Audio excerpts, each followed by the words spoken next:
हो छठी मैया के। जीत गेली हमारी दीदी, जीत गेली हमारी दीदी, जीत गेली। राव चाल विफल भइल माता, हमारी दीदी के सत्य के विजय भइल। वाह, आज तो हमू मान गई नी तोहरा दीदी के। ओकरा बहादुरी के लिए शुभकामनाएं।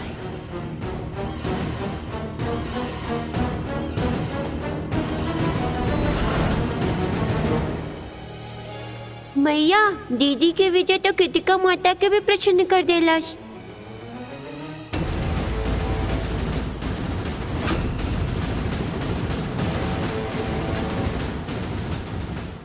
डोंट डू दिस स्क्रैच, ये शादी मत करिया।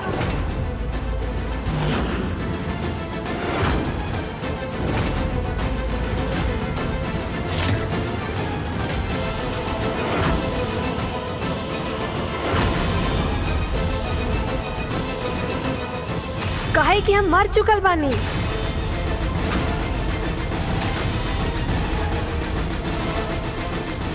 यस, योर टिंजी इज डेड। और ई जौन तहरा लगे खड़ा बिया वो सिर्फ हमार शरीर है।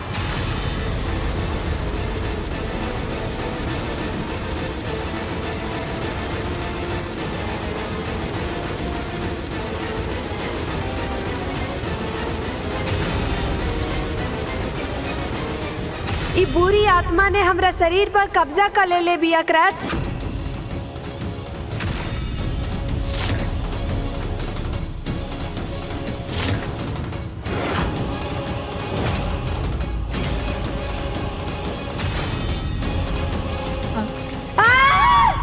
अगर तू अपना बेस्ट फ्रेंड के आत्मा के बचावे के चाहता रहा तब मुक्त कर दा हमारी आत्मा के।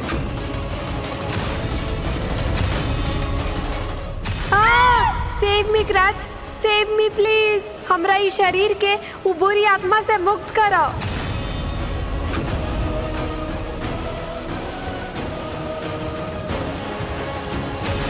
ए बुरी आत्मा से शादी मत करिया क्रैच, हमरा के मुक्ति दिलावा। तू बुरी आत्मा के झांसा में नहीं फंस सकत क्रैच, प्लीज समझा क्रैच। क्रैच, हमरा के मुक्ति दिलावा क्रैच। देखा हमरा के हम मर चुकल बानी और जब तहरा लगे खड़ा बिया वो खाली बुरी आत्मा है क्रैच। बचावा हमरा के क्रैच, बचावा। झूठ झूठ आई सब, झूठ आई सब क्रैच। ये सब वैष्णवी के चाल है। हाँ। कैसन चाल? कौन सा चाल टीना? यहाँ सबके साफ साफ दिखाई देवता कि ये एगो आत्मा ही है। हाँ, और ये तो बिल्कुल वैसा ही दिखाई देता बा जैसे वैष्णवी का आत्मा दिखाई देता रहा है। ये कोनो आत्मा ना है, ये नया टेक्नोलॉजी से बनावल होलोग्राम है।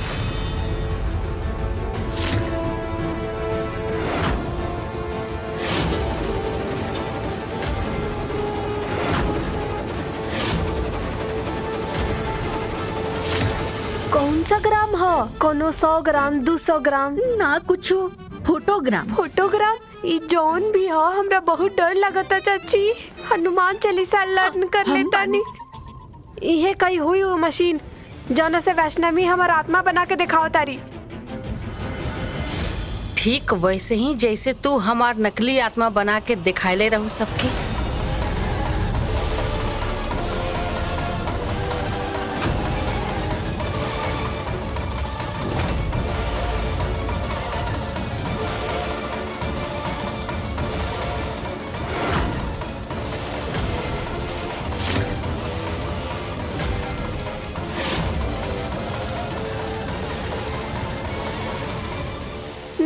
नो क्रैच।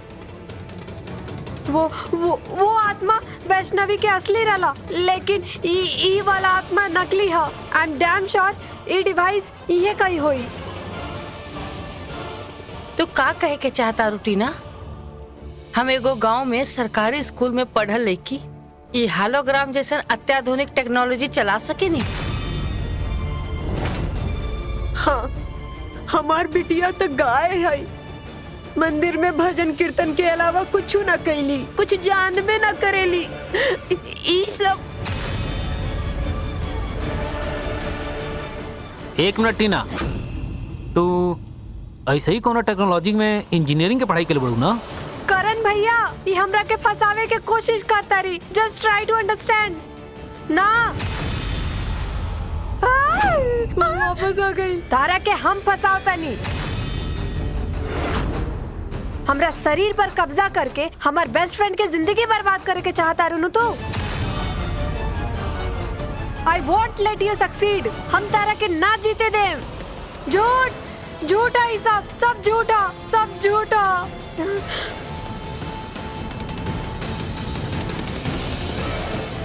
अंकल हम तो रउआ दोस्त के बेटी है नु। रउआ तो हमरा के बचपन से जानता नहीं। भला हम ऐसे काहे करे बताई ना उनका के। प्लीज रउआ तो हमरा पे ट्रस्ट करे नी नु प्लीज।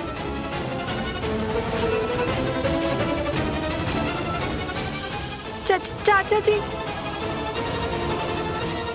कस्तूरी हम तो तार दोस्त हैं।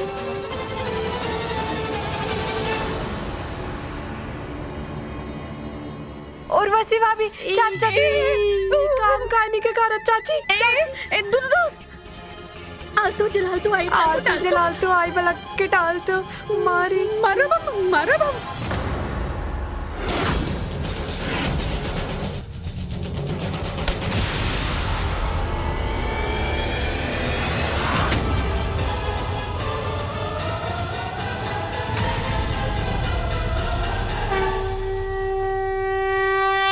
कार्तिक जी के मानसिक चिकित्सालय भेजले रहे, उहे दिखावे खातिर हम बुलेनी हम आजी।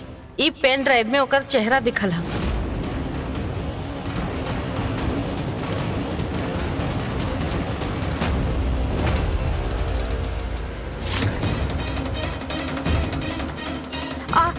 रउआ सबके के बताई ना। राउरे तांत्रिक कहले रहलनु कि ओ शरीर के अंदर बुरी आत्मा बा।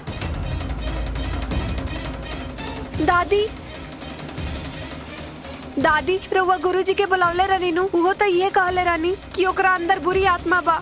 हम स्वयं सत्य की पुष्टि कर देता नहीं ना।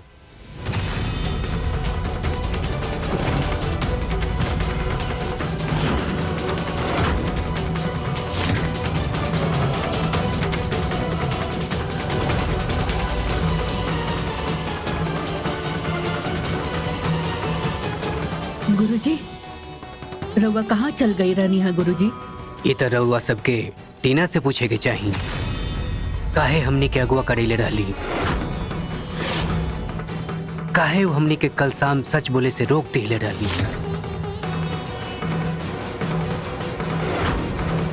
बेवकूफ अपना सनक में बनल बनावल खेल बिगाड़ देले बिया। अब ई मत कही दी है कि गुरुजी भी झूठ बोलता रन। बहुत बड़ा धोखा देले बाड़ू तू हम सबके।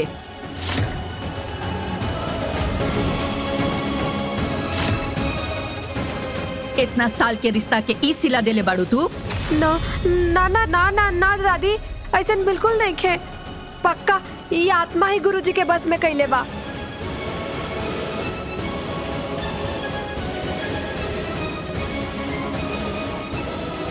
भला हम ऐसे काहे करम दादी?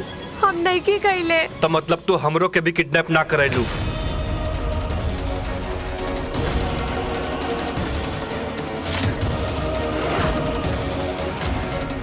तू के हवा? दादी हम वो बानी जे एकर सच्चाई बाहर लिया सकत हनी। एक खातिर वैष्णवी और गुरुजी के साथ हमरो के भी किडनैप कैलस। काहे से कि हम केहू के बता ना सकी कि वैष्णवी की आत्मा बनौलस कैसे।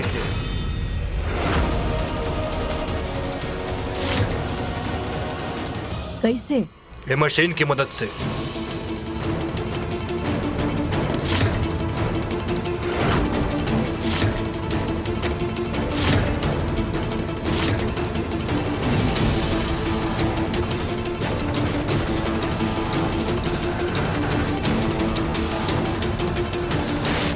ना जीते जी हमार कुछ कर पैनी, ना मरला के बाद।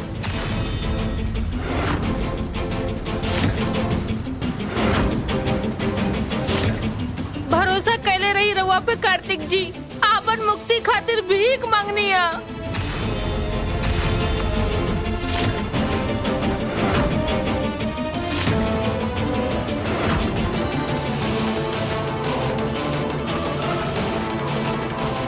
अब तो रवा के विश्वास हो गइल ना कार्तिक जी कि हम ही और वैष्णवी हैं, कोनो चुड़ैल कोनो बुरी आत्मा ना।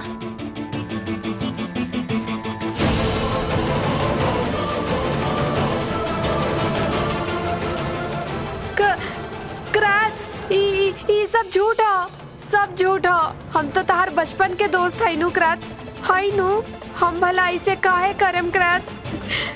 Please trust me क्रैच, please please trust me क्रैच। ना ना ना ना ना, कुछ समझ में नहीं आता आपके।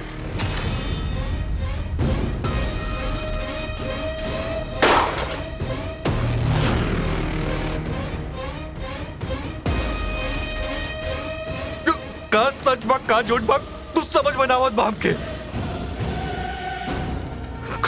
कुछ समझ में ना आवत बा। कार्तिक, हाँ बेटवा, हाँ का होत बा हमरे संगे? एक तरफ बचपन का साथी और दूसरे तरफ जन्म का साथी हो कर हाल बा हमरे संगे। कहा मैं इतना शापित बानी की इन दोनों में फर्क ना कर सकीला। बबुआ बबुआ तोहार कोनो गलती ना बा। सही इंसान के पहचाने में हम सबसे गलती भइल बा। असली दोषी त ई टीना हा। टिंजी हमार दोस्त बता दी। पहले वैष्णवी पर शक करब और अब टिंजी पे। और बहुत अगल शक अब हमरा के बस सच जाने के बाद, सच्चाई जाने के बाद, और वो सच्चाई ए पेन ड्राइव में बा।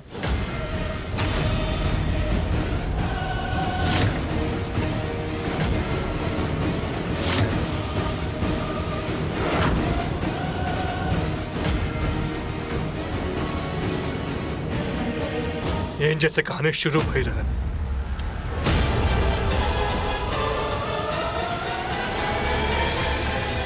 टीवी ले आओ।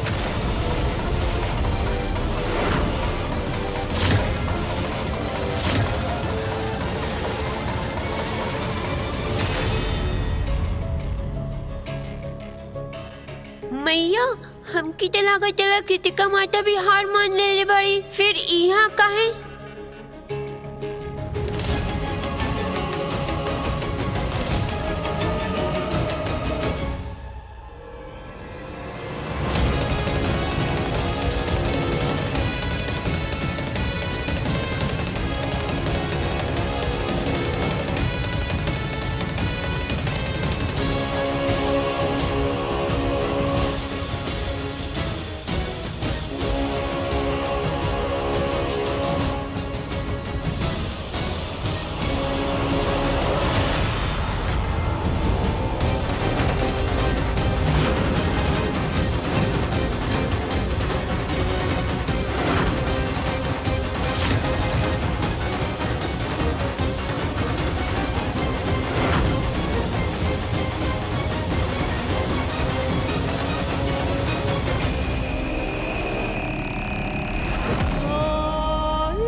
ना, ऐसे तो क्रैच हमार शकल तक ना देखिए ना।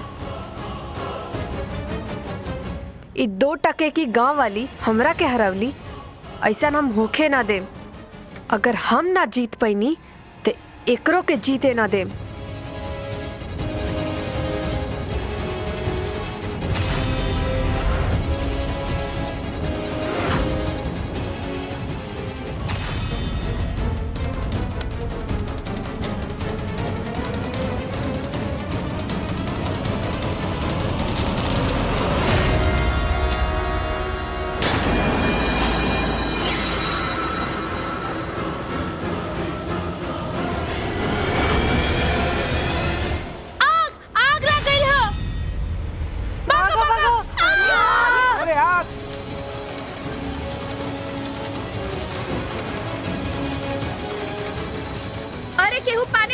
अरे पानी लावा केहू, कहाँ मर गई सब? यहाँ आग लागल बा।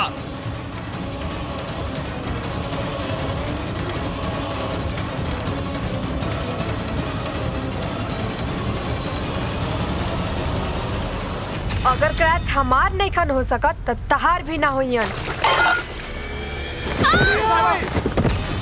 वैष्णवी, गुड़िया, वैष्णवी दीदी। ई चीख पुकार के आवश्यकता नईखे से सब मृत्यु के गले लगाकर अति शीघ्र तोहार वैष्णवी एजा आवे आला बिया। हम कहले रहनी न षष्ठी, वैष्णवी हवेली की ओर ना बल्कि मृत्यु के मार्ग पर बढ़त जातिया।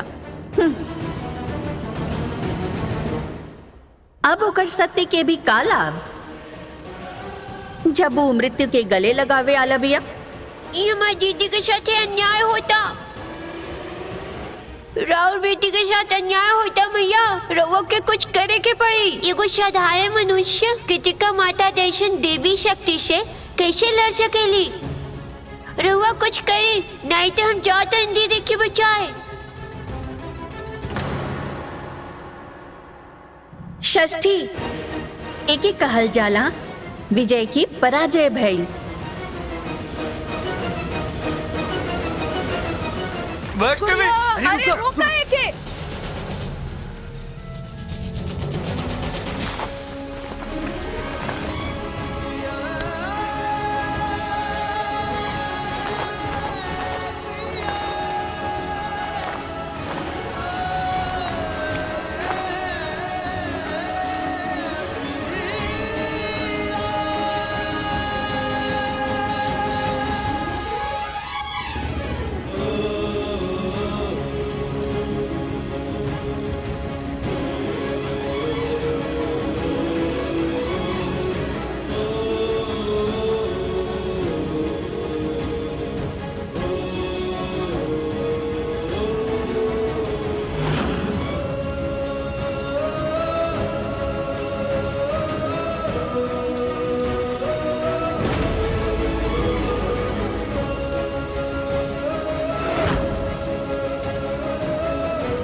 शैशव, आज वैष्णवी और कार्तिक प्रेम के 7वां सोपान भी पार कर ले।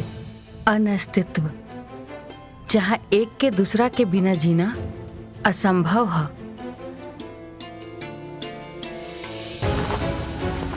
अरे कोनो पानी लावा, पानी। हाँ बचाओ, गुड़िया गुड़िया गुड़िया।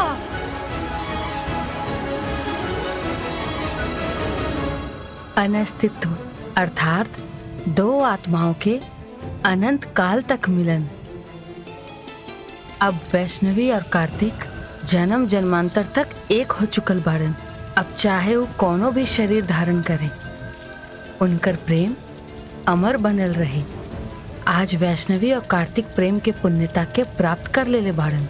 उनकर खातिर जीवन का, मृत्यु का सब कुछ एक समान है।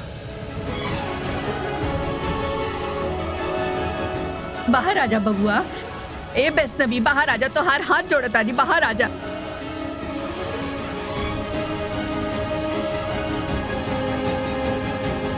घर के पानी बंद, ना बुझी आग ना बची वैष्णवी, सारा टंटा ही अम्मा जी पानी खत्म, बाथरूम में पानी नहीं आवा।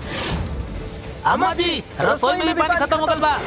लागत हवेली के टंकी का पानी खत्म हो गई। अरे फायर ब्रिगेड वाला काहे मर गई? अरे करण फोन करो जल्दी से। बाबूजी कार्तिक बाहर आजा बेटा प्लीज। बाहर आवा कार्तिक। अनस्तित्व प्रेम की संपूर्णता तो प्राप्त हो जाई वैष्णवी, परंतु जीवन अधूरा रह जाई।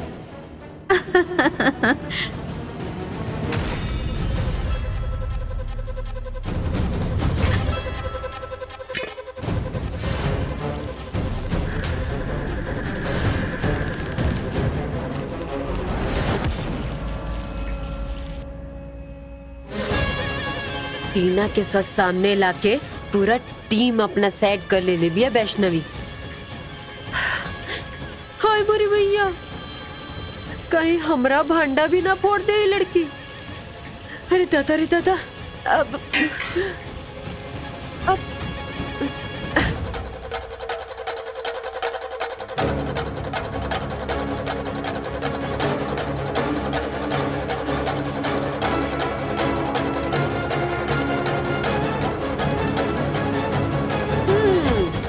घर के पानी बंद, ना बुझी आग, ना बची वैष्णवी, सारा टंटा ही खत्म। भारती सुनत काहे नहीं खा? बचाओ बचाओ, से का होई? अम्मा जी पानी खत्म, बाथरूम में भी पानी नहीं खे। अम्मा जी रसोई में पानी खत्म हो गइल बा। लागत हवेली के टंकी के पानी खत्म हो गई। अरे फायर ब्रिगेड वाला काहे मर गई? अरे करण फोन करो जल्दी से। का भइल? का हो गइल बा ये लोग के? मति भ्रष्ट हो गइल बा ये लोग के।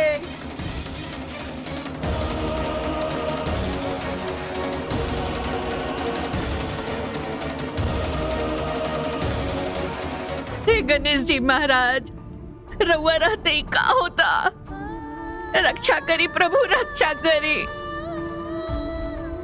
हमार बच्चा मुसीबत में बा, सबके सब चिल्लाता फायर ब्रिगेड, फायर ब्रिगेड। रउआ से बड़का फायर ब्रिगेड के बा? हे प्रभु, हमार बच्चन की रक्षा करी। वो दोनों राउर भक्त हवे, हमार विश्वास के टूटे मत प्रभु।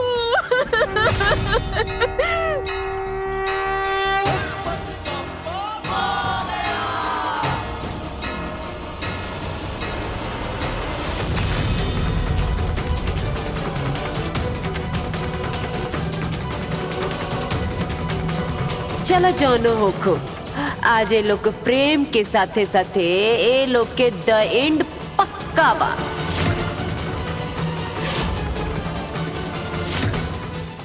मूषक महाराज तनी शीघ्रता लाई, दीदी के जीवन और मृत्यु के प्रश्न है। अरे दीदी और जीजू के होगा हिलबा भैया, ई कोनो समय है एक दूसरा के दृष्टि में खोए के। चारों तरफ अग्नि फैलाता, अनिश्चितों का अर्थ मृत्यु तो ना है ना?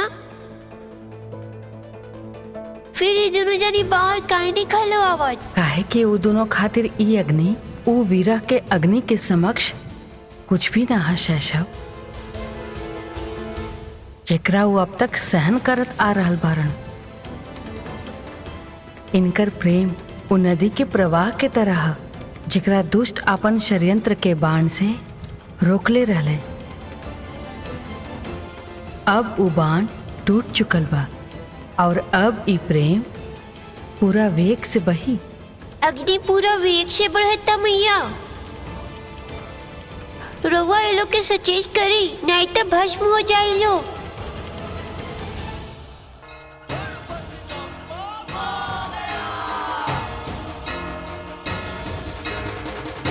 चलो जौनो होखो, आज एकनी के प्रेम के साथे साथे ई दोनों जानी के द एंड पक्का बा।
वैष्णवी,